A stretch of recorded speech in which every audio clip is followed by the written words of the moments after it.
Good morning. Mark Lanier with your video thought for the day. I'm showing my grandson this Populus tremuloides tree, also known as the American aspen. And this one's been eaten by a deer. We're not the first things to be visiting this tree. In fact, almost all the leaves are gone. Now this tree won't die, at least not from being eaten up by the deer, even though all the leaves are gone, because the American aspen tree has a common root system with its entire colony.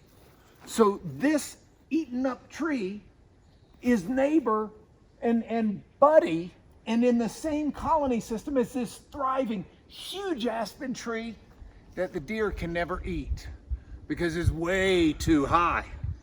And I'm explaining this to my grandson, John Henry, because the tree system of the aspen is like the Greek word koinonia.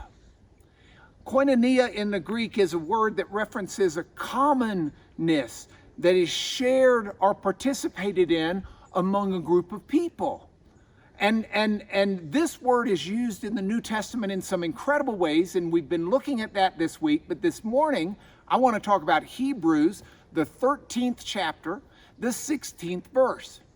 The writer of Hebrews says something really important there. He says, do good and koinonia. Do good and koinonia. Koinonia there is a buddy word to do good. It's another way of saying do good, but it's translated share what you have. Now, what is that about? That word koinonia, commonness, doesn't just refer to a feeling of camaraderie. Yeah, hear that? Those are birds. Yeah. Doesn't just refer to a feeling of camaraderie. The word koinonia also can reference specific acts. And it can reference there the idea of sharing what you have. And here's why it's important. This aspen tree, if it were on its own, wouldn't have a chance after the deer ate it. In fact, I've got some footage I'll try to put in here of the deer out here eating it, if Britt can figure out how to make that work. But because this aspen has koinonia, a common root system with that big tree that the deer aren't gonna touch, the food for this little bitty aspen, in fact, the important photosynthesis that would happen with the leaves doesn't have to happen with this tree. It can get its nourishment and photosynthesis effect from the big one because they're all connected by a common root system.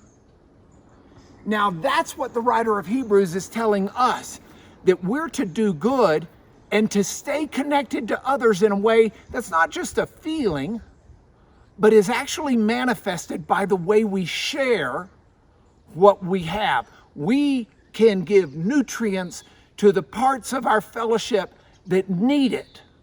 And they can turn around and give us nutrients when we need them. Now, those nutrients may be something important and physical like food or money, but it can also just be support, caring, compassion, letting someone know you're there for them, a listening ear, good advice, lots of things that we need to share and do good. And here's your final point.